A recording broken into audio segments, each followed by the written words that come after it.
Good afternoon. Welcome to today's Grand Rounds presentation. Please remember to sign the attendance record, and if you could also remember to fill out the program evaluation, and if you could give the CME committee some ideas in regards to future topics and future speakers, we would be appreciative.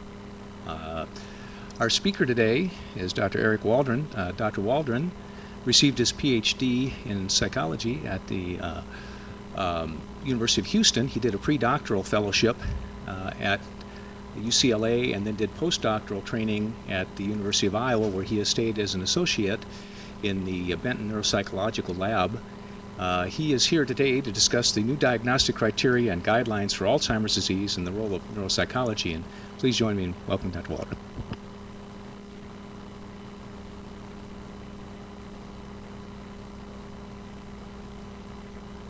Got the red light. Does that mean that people can hear me? Got some nods up there. Okay, that'll work. So thanks so much for having me. Thanks to Diarlis for coordinating. I'd like to make this pretty informal, so if people have questions, please don't hesitate to interrupt.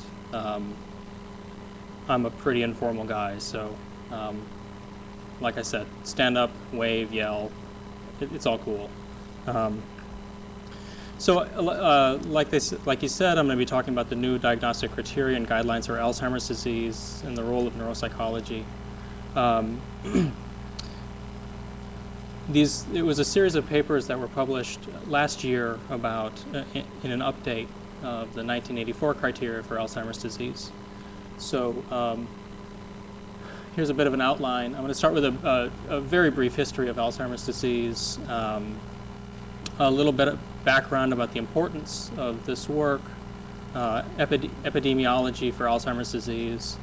Start off with a bit of background in describing the initial criteria that were published in 1984 for Alzheimer's disease, because it serves as a good framework and background for where we've been and where we're going, or where we are now, I suppose.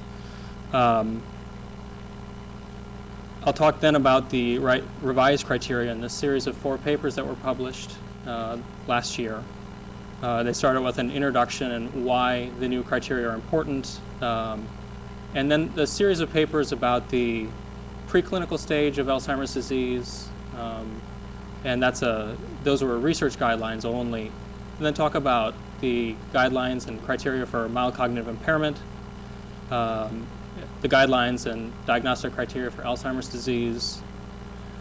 And then I'm just ever so briefly going to touch on the point that there are other diagnostic criteria and systems that exist for Alzheimer's disease, so that to make clear the point that what I'm talking about today are not the be-all, end-all, but rather one important but not the only way to look at Alzheimer's disease.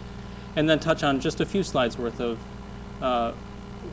about neuropsychology, telling people about what it is that we do, in case you're unfamiliar with the field, and what information can our referral to our service provide, and how we can aid in your care of patients. Okay, so onto a very, very brief history of Alzheimer's disease.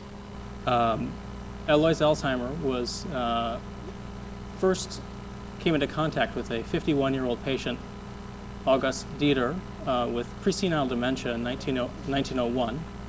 He then followed her for several years, I think 5 or 6 years, until she passed away. There's a picture of her over there in the upper right corner, and a picture of Alzheimer in the upper left. So after her death in 1906, he removed her brain and discovered amyloid plaques and neurofibrillary tangles. He was interested in this because most typically patients before this had been patients that had senile dementia, had been older. And so he presented this work at a conference in which he described this behavioral syndrome of, in her case, personality change and memory loss. And then discussed that in relation to the neuropathological findings. And shortly thereafter, one of Alzheimer's colleagues, Dr. Kraepelin, who's a big name in psychology and in neurology, put together a book in which he discussed these findings and coined it Alzheimer's disease. And so for, I guess, 100 years, or I don't remember exactly the date that the book was published, but for roughly 100 years it's been known as Alzheimer's, and it's Alzheimer's disease, and it's stuck. So I want to then touch on, why is this important? Well, it's it's a very prevalent disease. Alzheimer's, in fact, accounts for up to 75% of the dementia cases that we see. And in fact, the prevalence of Alzheimer's is huge. 24 million people expect, and that's expected to double every 20 years until 2040. 4.6 million new cases a year worldwide. It's a huge, very prevalent disease. And as you can see, according to the Alzheimer's Organization, payments for care are estimated to be $200 billion a year in this year currently. So it's widespread, it's expensive for payers. So it's important to understand and be able to accurately diagnose and, to the best we're able, treat these patients. I think an important point to mention also is that while there have been some differences that have been demonstrated based on country of origin, there's not really all that much difference. It's a worldwide prevalence of this disease. So again, going on a little bit more with epidemiology, for folks older than 65, or excuse me, overall, we have 10.5 people per 1,000. And then the risk increases exponentially by age. So I've been told to use the mouse to point things out, so here I go. As we see people in their late 60s have a lower prevalence, and as you get into the 70s, 80s, and beyond, the incidence of Alzheimer's disease increases dramatically. So it's really important to recognize this, particularly as the population ages.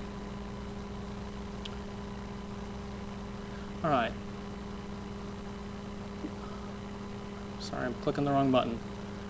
So this disease has been recognized, like I said, and coined about 100 years ago. And the initial criteria for diagnosis of Alzheimer's disease were first published in 1984.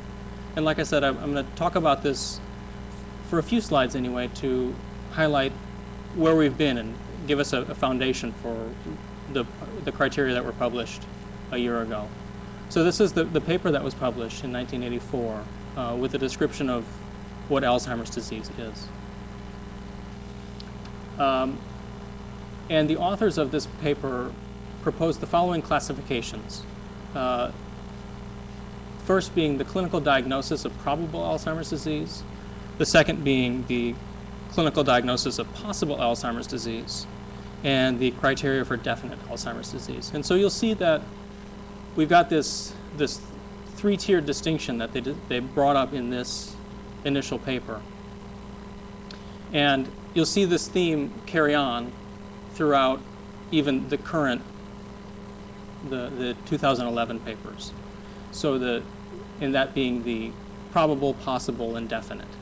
So keep those things in mind as a bit of a framework as we go on. So initially in 1984, this being for probable Alzheimer's disease, these are the criteria. So dementia established by clinical examination, and to establish that, you need deficits in 2 or more areas of cognition. So those being memory, attention and concentration, language abilities, problem-solving abilities, personality. So classically, we think about Alzheimer's disease as a memory disorder, but it doesn't necessarily have to be. And in fact, there are, and we'll get there, I'm prefacing myself a bit, but there are well-known presentations of Alzheimer's disease now that are well outside the areas of memory. So you may have patients who have a progressive worsening of cognition, and it may not include memory. So just something to keep in mind, these syndromes are much less common than the primarily amnestic form, but they exist, so it's something to keep in mind. So in other words, again, so for a person to have probable Alzheimer's disease, they need to have a dementia, and by dementia you need deficits in 2 or more areas of cognition. You need to have a progressive worsening, and typically an insidious onset, so kind of out of nowhere, all of a sudden, a decline in cognitive functioning and functional well-being. You can't have a disturbance in consciousness or awareness, so this rules out delirium. Oftentimes we'll get consults in the hospital, and the question will be, does this person have a dementia or do they have delirium? And so that criterion there helps to differentiate the two. The initial criteria had onset between 40 and 90, and most often after age 65. And importantly also, absence of another disorder, another either neurological disorder or systemic disorder that can explain the cognitive decline or change in functional well-being. So any questions about that before I go on? Okay. So now moving on to possible. Again, so I just described probable, and now here's possible Alzheimer's disease. So a little less certain.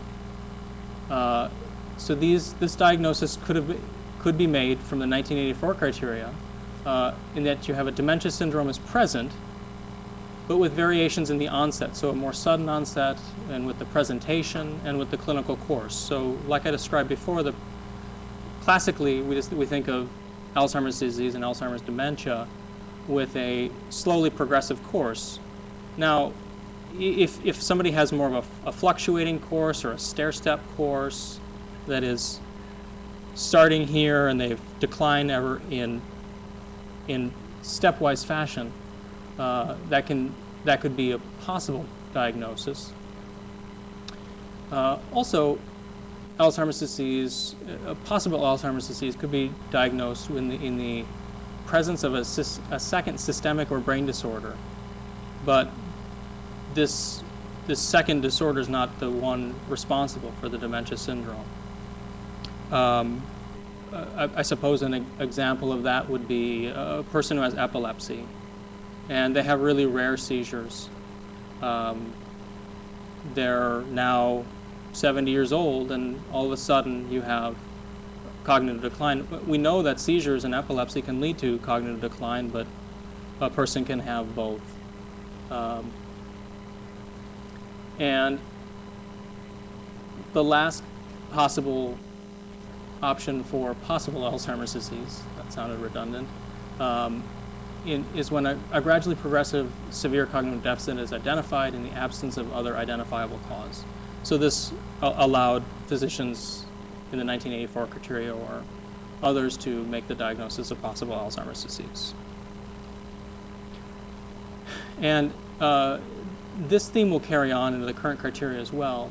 The only way to make a definite diagnosis of Alzheimer's disease is pathologically. So post-mortem, putting brain tissue, neural tissue under a microscope and looking for the hallmark plaques and tangles, as well as the clinical criteria for the probable Alzheimer's disease dementia are met. So this is an important point to take away, in that it's going to come up again, but these two things, the syndrome, that is the behavioral presentation of dementia, and the histopathology aren't necessarily tied together. A person can have the pathology present and they may not have the syndrome, and vice versa. But for a clinical diagnosis of definite Alzheimer's disease per the 1984 criteria, you need to have both. Okay, so in the intervening 27 years, a lot has changed since 1984. I'm sure that a lot of members of the audience can tell me a lot more about the advances that were made in the 27 years in medicine, because you folks were living it far more than I was at the time. But we've had advances in imaging, we've had advances in genetic testing, have had major other advances in science for the Alzheimer's Association and other folks to say, you know, we need to update these criteria. We know far more about Alzheimer's disease. We know far more about the science underlying this to keep going with those 1984 criteria. So a work group got together and they published this series of papers. Now, it may be too small for you folks to see in the audience, but the page numbers I have up there were from the preprints of these papers, and if you're interested, I'm more than happy to give you the actual page numbers. They published last year this series of 4 papers describing the new criteria for Alzheimer's disease. The first paper was an introduction to the criteria, and where they really outline the major reasons why we need to have an update. The second was the second paper in the series was the diagnosis of dementia due to Alzheimer's disease. The third being the diagnosis of mild cognitive impairment, and the fourth being defining the preclinical stages of the disease. Now, importantly, the mild cognitive impairment paper and the Alzheimer's disease paper are for clinical criteria. The preclinical stage one is research recommendations only. The author, and I'll get into this, but the authors make it very clear that the preclinical stages paper is based purely on, there's not enough science, in other words, to say that this is we can make a diagnosis or make a recommendation or make a statement that a person in this stage will go on to experience mild cognitive impairment or Alzheimer's disease, but rather let's focus a lot of our energies here because we can help to understand for so many of these folks what may be coming up in the future. So any questions about that in the distinction and the rationale for the 4 different papers?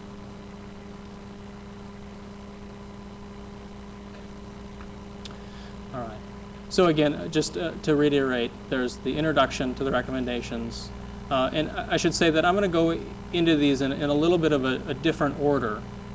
I'm going to progress through the papers not in the order that they were published, but rather in the order that makes sense to me, in that it's the order in which the disease progresses. So the introduction first and foremost, then I'm going to talk about the preclinical stages, which again is a research criteria only. I'm going to then talk about the diagnosis of MCI, mild cognitive impairment due to Alzheimer's disease. I'm going to talk then lastly about the diagnosis of dementia due to Alzheimer's disease. Okay. So in this introduction paper, they talk about a number of things, but primarily why updates to the criteria were needed.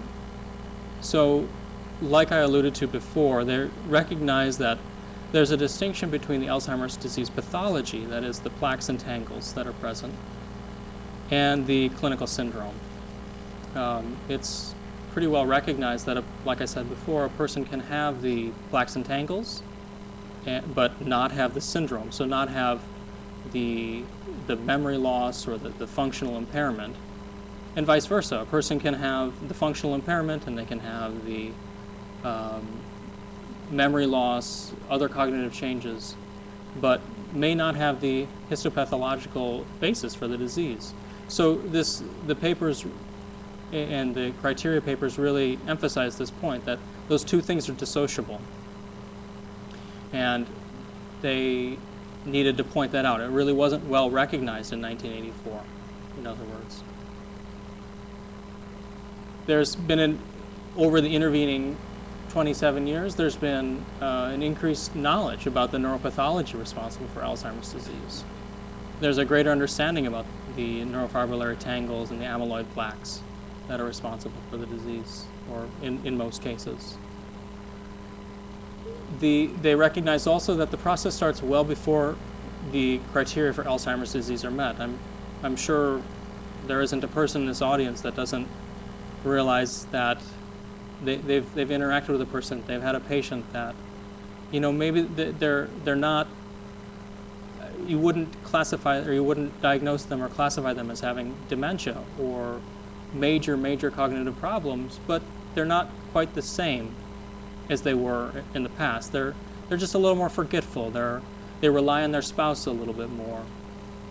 They are unable to do the same things around the house that they used to. They have to use more lists.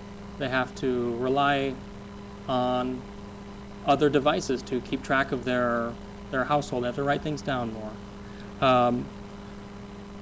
And then there's been a great increase in our ability to use biomarkers to understand the process of Alzheimer's disease. So physiological biomarkers like brain imaging, PET scans, for example, biochemical markers looking at CSF assays, and then anatomic scans. We have much better scanning abilities now than we did 10 years ago, much less 27 years ago.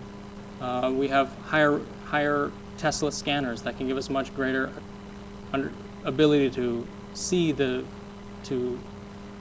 and understand the changes that are taking place in the brain. Okay, so that's the rationale that they put forth into why we need to update the 1984 criteria. They said, here are all these things, here are all these advances that we've made. Let's make some changes with relation to this new knowledge. So the first paper, talking about the preclinical stages, and again, these are, and I have underlined up there, these are research criteria only. The authors emphasize the point that there's too much uncertainty. When a person may have some of these histopathological signs that are present, they may have very subtle changes in cognitive functioning. We don't know, very certainly, we don't know that they're going to progress beyond their current level. So we can't make any clinical diagnosis from this, but we need to spend a lot of time trying to understand this stage, because a hypothetical, they postulate in the paper that a hypothetical intervention that delayed the onset of Alzheimer's disease by 5 years would result in a 57% reduction in the number of patients with Alzheimer's disease dementia, and reduce the projected Medicare costs of Alzheimer's disease from $627 to $344 billion. A huge decrease, almost halving it. So if we're able to recognize these symptoms, or these signs coming on, we'll be able to save a huge amount of money.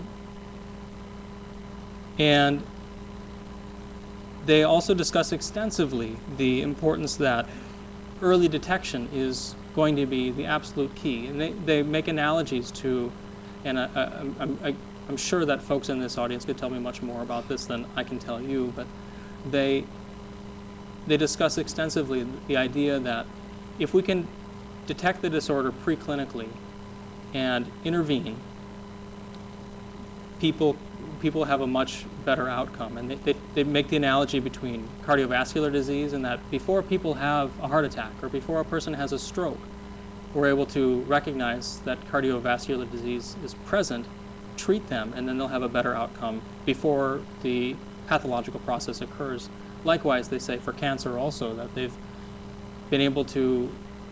developed tests to identify cancer, and they've been able to intervene before the syndrome is present.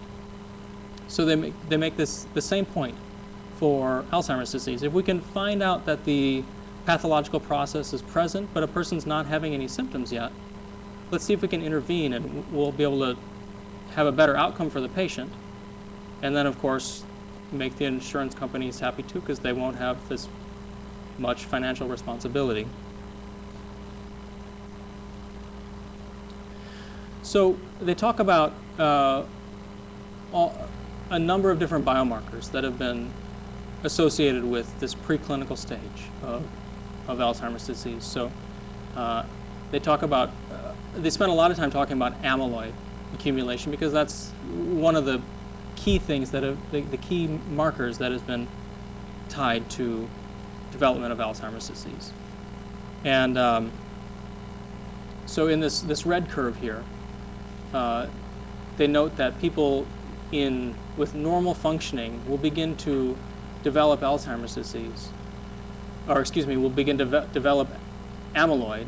And as this amyloid increases, and likewise for these other biomarkers as well, cognition, brain volume, and so forth, these factors increase in identifiability. And as they do, you will see a greater likelihood of mild cognitive impairment and then ultimately dementia. Now, as I've been alluding to over here in this slide, they talk about that there's this dissociation between the buildup of amyloid plaques and the presence of the dementias. So a person will develop more amyloid in the brain, and there's a time lag as much as, say, 10 years before the syndrome, the clinical syndrome itself, that is the changes in cognition, the changes in behavior, will manifest. So again, if we can identify these patients who are developing amyloid, then we can intervene, ideally, and reduce the likelihood of onset of the syndrome.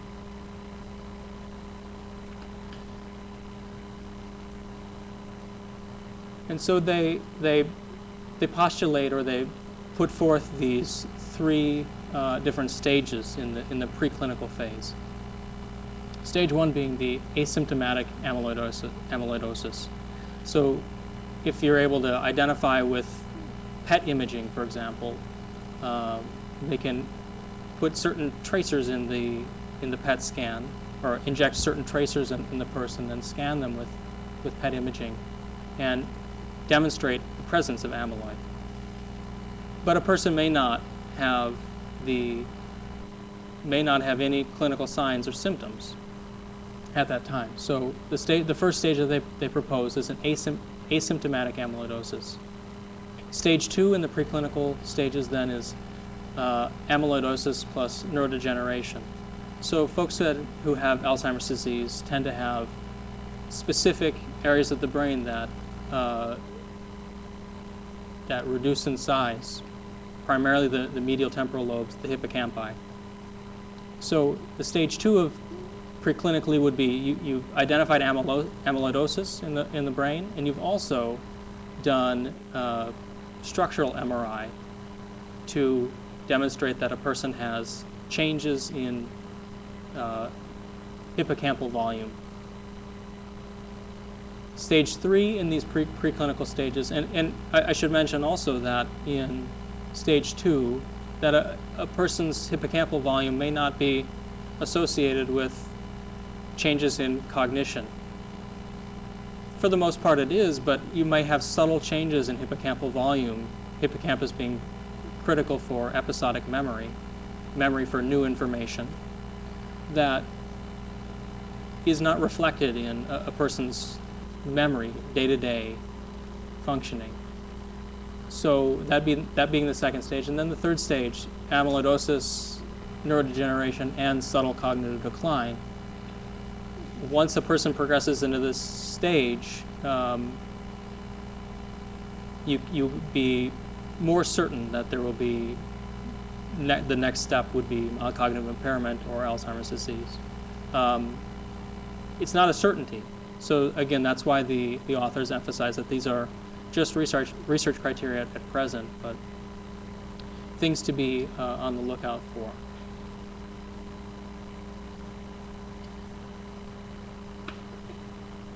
Okay, so I'm moving on from this preclinical research criteria now into the mild cognitive impairment piece of these four papers.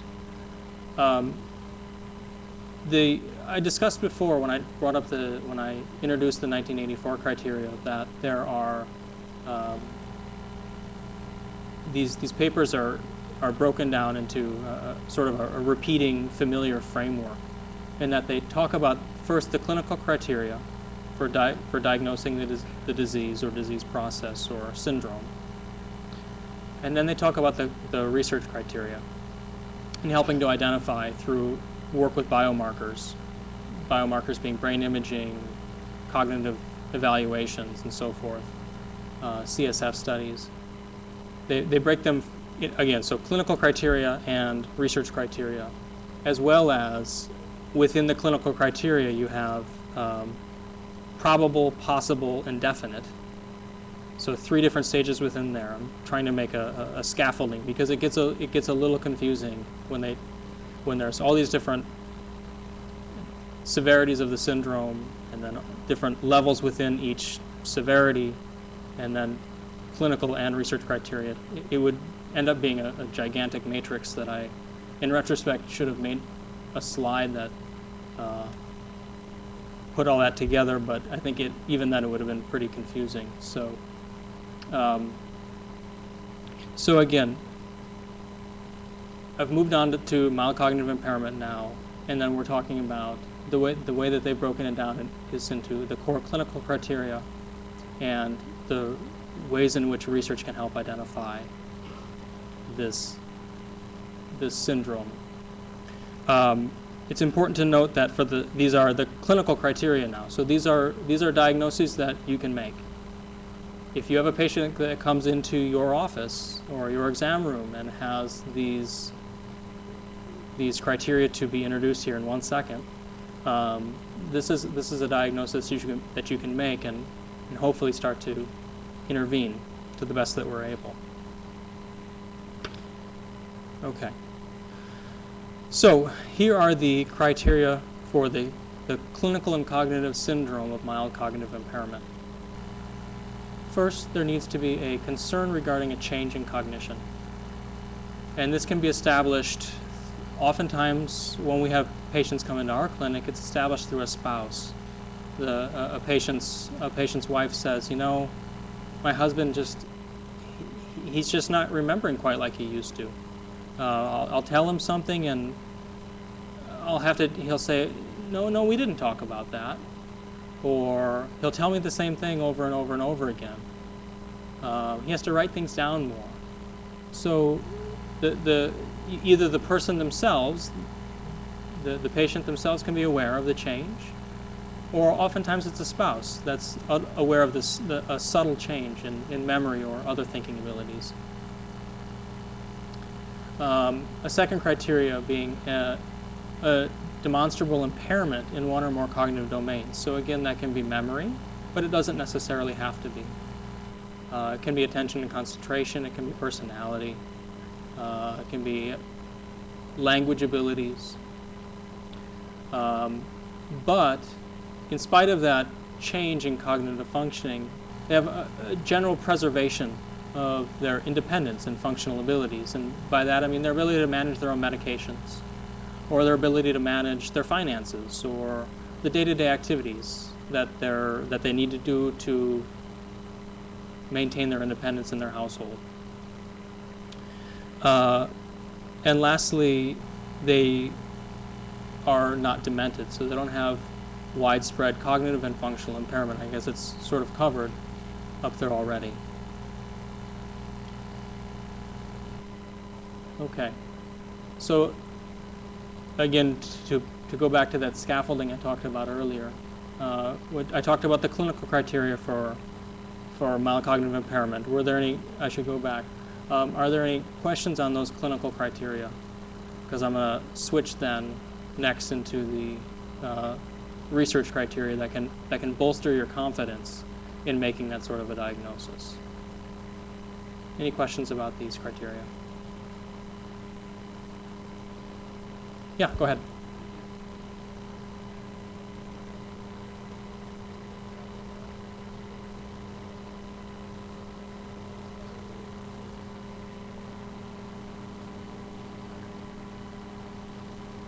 That's a really good question. It's something we struggle with in neuropsychology. We rely on report.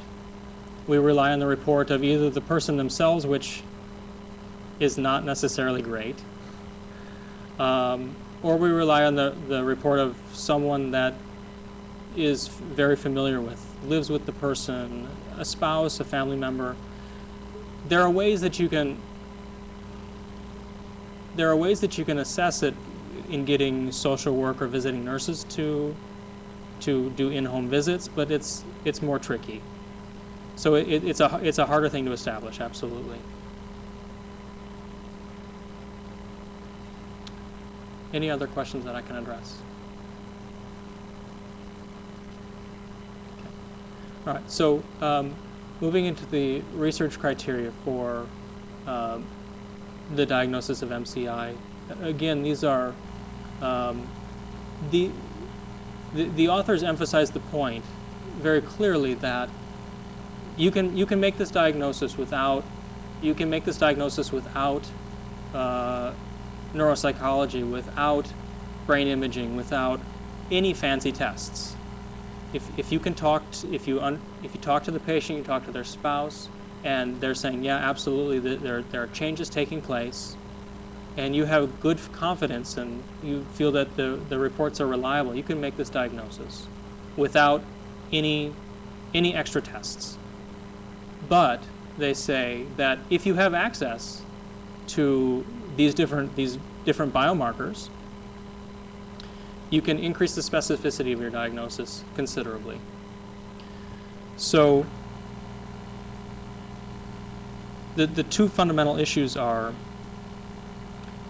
you want to establish support for the underlying etiology of the clinical syndrome.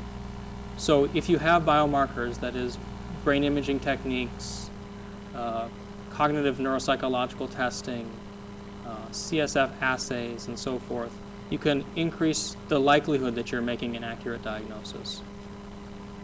And then, importantly, what we also want to know from this research in MCI is, how likely is it that a person's going to progress to full-blown dementia and Alzheimer's disease?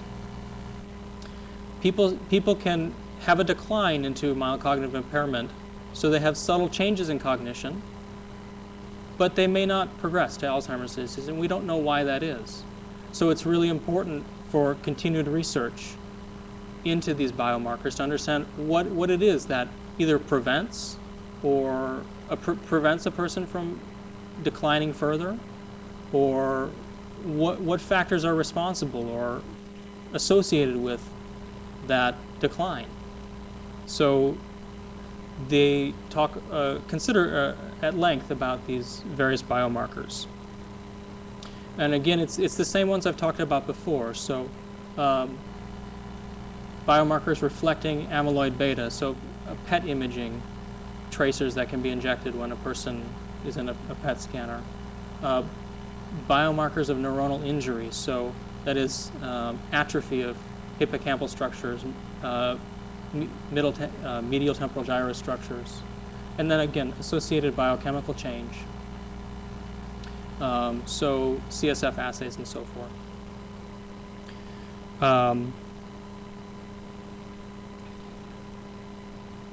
So again, all of these can be used to increase our knowledge of mild cognitive impairment and then understand what predicts decline and progression.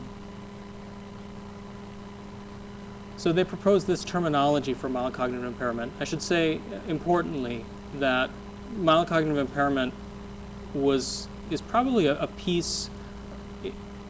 The phrase wasn't coined in the 1984 criteria. It would probably be loosely associated with that possible Alzheimer's disease from the 1984 criteria, but it really wasn't this notion wasn't really well established in 1984. So this is a big improvement in our understanding of the disease process. So they talk about the mild cognitive impairment, the 4 clinical criteria. That is, a person meets clinical criteria for the disease, but biomarkers are uncertain. So you don't have brain imaging, you don't have cognitive testing, you don't have CSF assays. they talk about intermediate likelihood that a person has mild cognitive impairment. So a person meets the clinical criteria for the disease, like I've talked about before, and has a positive biomarker. So maybe you have an MRI scan on the patient that demonstrates hippocampal atrophy. Mild cognitive impairment due to Alzheimer's disease of high likelihood is a person meets clinical criteria and has positive biomarkers for amyloid beta and for neuronal death. So you've got a couple, you've got the syndrome demonstrated already, and you have a couple of biomarkers, basically. And then they talk about an unlikely, MCI, unlikely due to Alzheimer's disease. And so a person has the syndrome, but they have negative biomarkers for that are associated with Alzheimer's disease. So no amyloid beta on PET imaging, and no evidence of neuronal death. So this could be, a person has change in cognitive functioning, but it's unlikely that it's due to, unlikely due to the Alzheimer's disease process, but rather due to a systemic disorder or another neurological condition, again, perhaps like epilepsy.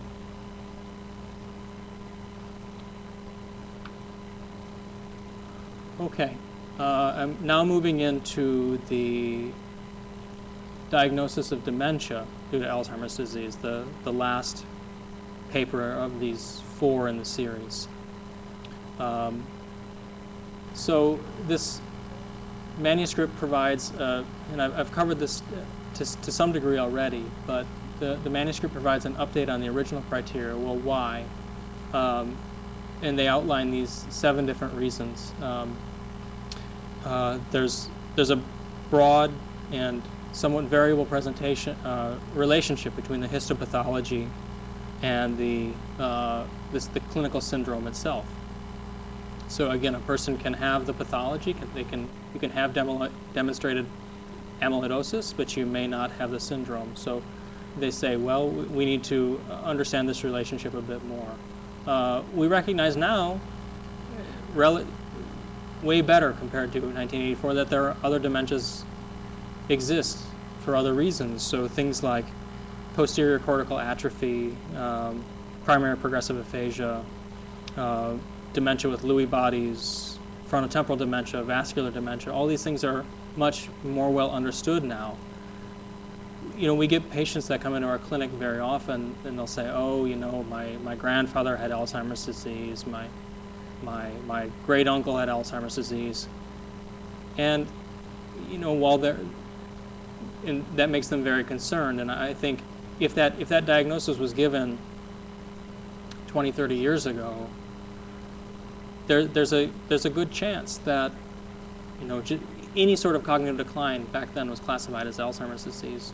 And we know now that there are several other possible etiologies that can lead to a dementia condition. So they bring up that point very clearly. Again, they talk about biomarkers. And we know now that, like I just mentioned a little bit, that Alzheimer's disease can manifest differently, and that there are conditions, a visual variant Alzheimer's disease, where a person has a change in visual spatial functioning primarily. A great illustration of this syndrome is I had a patient come into our clinic, I don't know, maybe a year ago, and he was, I think, mid-50s, and his wife said, he just doesn't see things quite like he used to. And the way that I really noticed this was that, he was out mowing the lawn, and he missed big patches of the lawn. He would never do that before. And as it turned out, he had, sorry, I got a fly flying around my face right here. We diagnosed him with a visual variant Alzheimer's disease, and that's a progressive deterioration of visual and visual spatial functioning.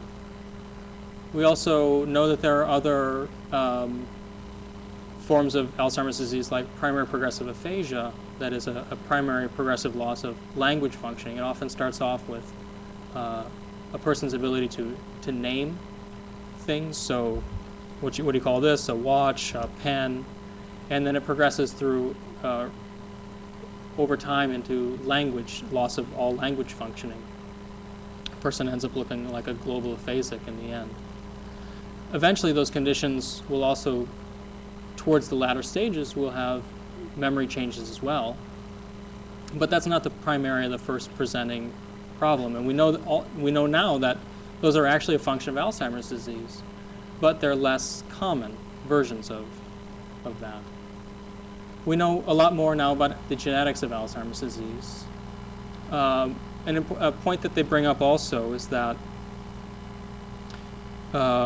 we know that while rare, people can develop Alzheimer's disease before the age of 40.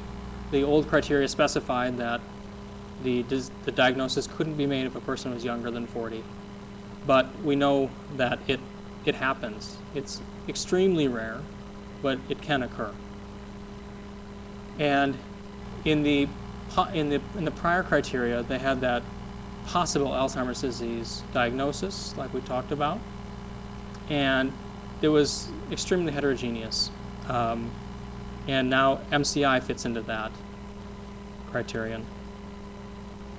Okay, so here are the criteria for all-cause dementia. So this is a person that must meet these criteria to be diagnosed with a dementia syndrome. And then from here we'll go on to talk about the specific diagnosis of dementia due to Alzheimer's disease, but these are the criteria that must be present for a person to be now diagnosed with dementia. They need to have a decline in their ability to function at work or in their usual activities. So again, this is their ability to manage their finances, to manage their medications, to go and do the work and the things that they used to do in their normal life. It has to be a decline from previous functioning. So if a person was never able to do these things or hadn't been able to do them for a long time, you couldn't necessarily make this diagnosis because it has to be a decline from their previous level. It can't be explained by delirium or a major psychiatric disorder. I touched on that a little bit earlier, but it can't be a sudden onset or as a result of schizophrenia or, I'm sorry, I think I hit the wrong button. Where am I going? All right, sorry about that. I didn't touch that button. What's going on here? All right. So also then the next criterion for diagnosing dementia is cognitive impairments detected and diagnosed either through history taking or objective cognitive assessment, neuropsychology. Now again, they make the point that if you don't have access to neuropsychology, a person's unable to do the testing, a person's unable to travel for the testing. If you use a small screening questionnaire like the Mini Mental State Examination or the Montreal Objective Cognitive Assessment, the MOCA, you can do this in your office. These tests take 5 minutes. So you can demonstrate cognitive impairment in a very rough, gross way if you don't have access to neuropsychology. These tests are freely available on the internet. So if you can do this in your office. And then a person must have cognitive or behavioral impairment involving a minimum of 2 domains. So again, learning and memory, reasoning abilities, language abilities, visual-spatial abilities, and personality or behavior. So any questions about these criteria?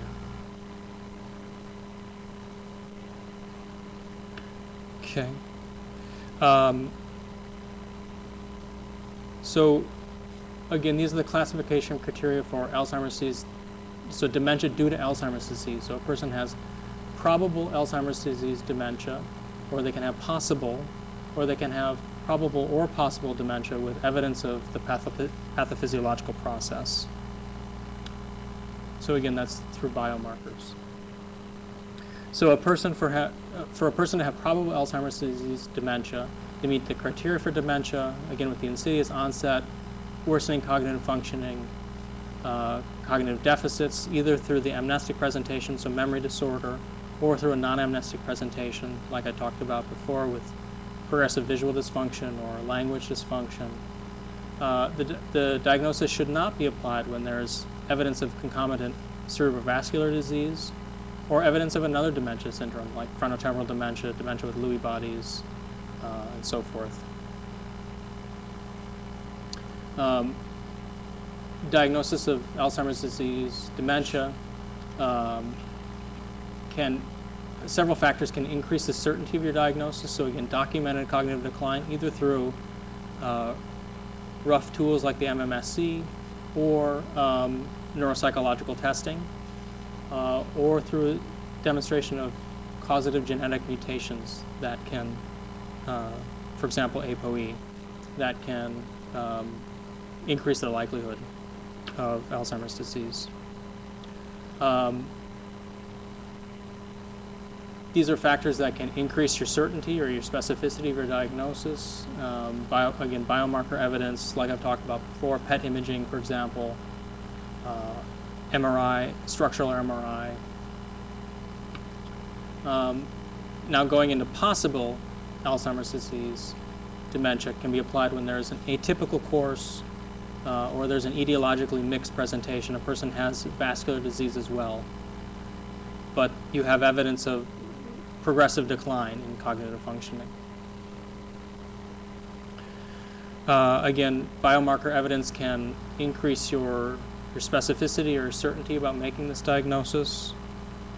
I guess I'm kind of running out of time here, so I'm speeding through these a little bit. My apologies.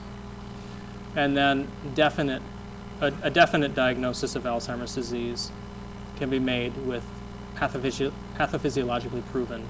So again, the plaques and tangles that are associated with the disease. Just like I mentioned before, and I worked my way through all those different papers, just wanted to mention that there are other diagnostic systems for Alzheimer's disease, the ICD, the DSM-4, 5, as it's eventually will make its way out. And I just wanted to briefly touch on neuropsychology with a couple of slides. Neuropsychology is a subspecialty of clinical psychology, and what we do in neuropsychology is we focus on objective cognitive and behavioral and personality testing to evaluate patients with neurological or psychiatric disease. The field has its roots in the work of Broca and Wernicke in the mid-1800s and has really rapidly progressed over the last 50 or 60 years. So what information can a referral to neuropsychology provide? We provide information about the patient's cognitive, psychological, behavioral, and personality functioning, often with respect to the health of their brain. These tests are objective in that we have large normative samples that we base our comparisons against. So if when we're testing a person's memory, we're comparing it to hundreds, if not thousands, of folks who've taken that same test, and they're matched to the person's age and their demographic information, like the amount of education that a person had. So we're doing our best to compare apples to apples. And so what can our evaluation, how can we aid your care of the patient? Well, we can identify specific information about your patient's cognitive strengths and weaknesses, particularly with respect to their brain health and the neural systems that are important for those specific cognitive processes. We can aid in your diagnostic clarity. Again, I talked about it a little while ago, but oftentimes we're called on to make a distinction between delirium and dementia, or depression and dementia.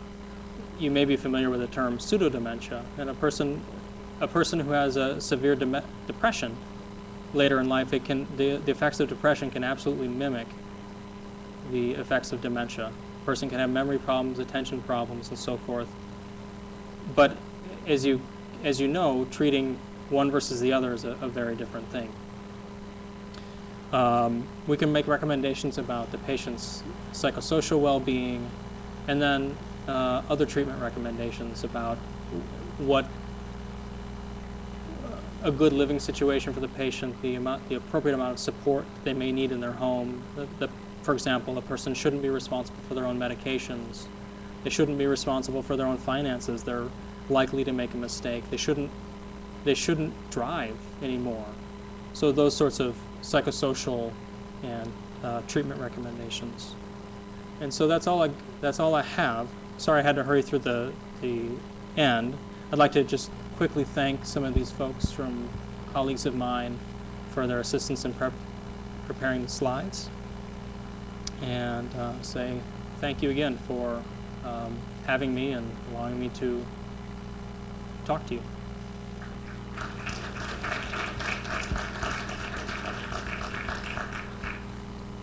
Just a quick question about the new radio tracers or the new diagnostic tests that tell you how much amyloid is in the brain. Could you just summarize what your recommendations are and what those might be helpful for?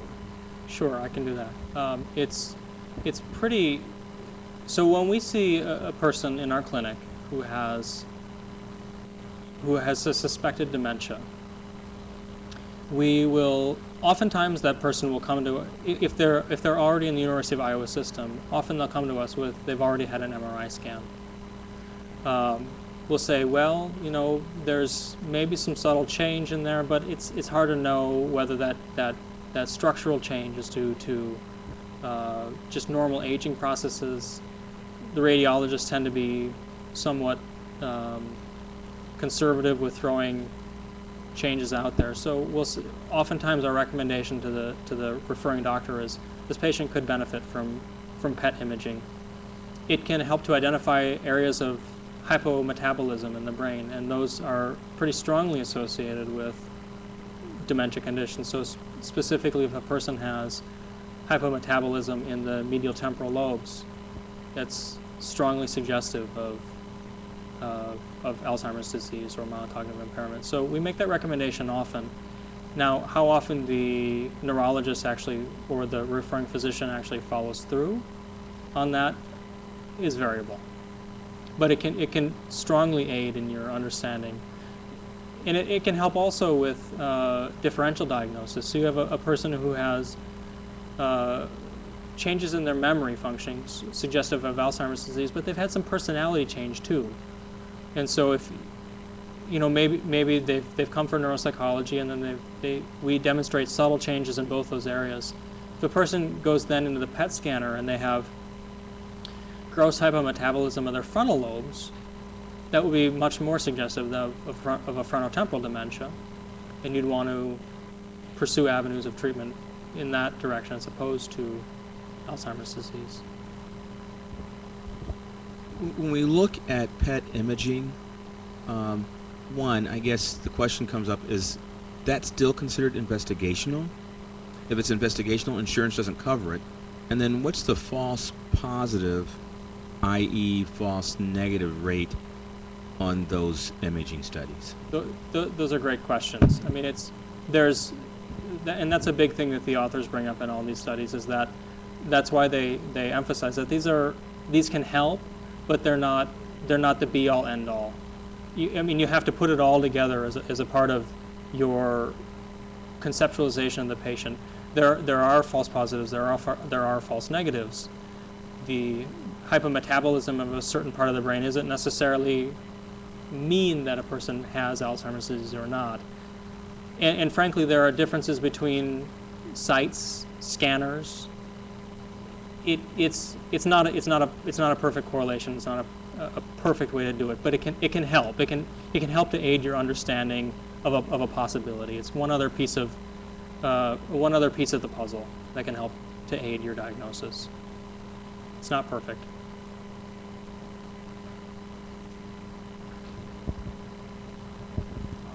how good or bad are the drugs that we're using nowadays, Aricept and Namenda? We catch it early. It seems like a solid diagnosis. What can we tell the patient and their family? Is this really worthwhile? Is it really going to help much? They work in group studies, some. That's about the best I can give. You know, the difference is investigations of, say, for example, Aricept 10 versus Aricept 23, they're not different. And whether or not the medications work for an individual patient, it's hard to say. I don't know. I'm not terribly enamored with the drugs.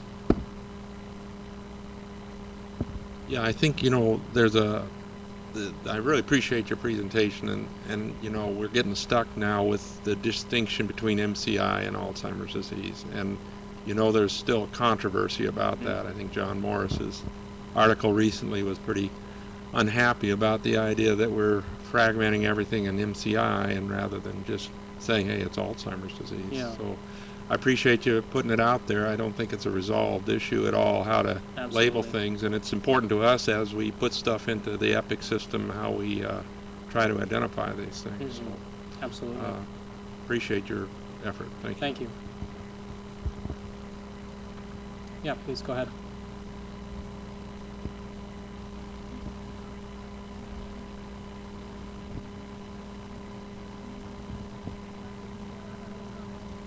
Such as kidney.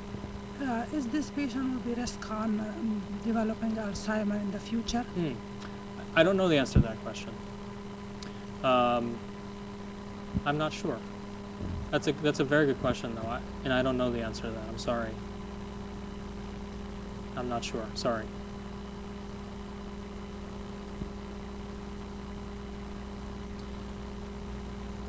Well, I guess I ran most people off. Thank you.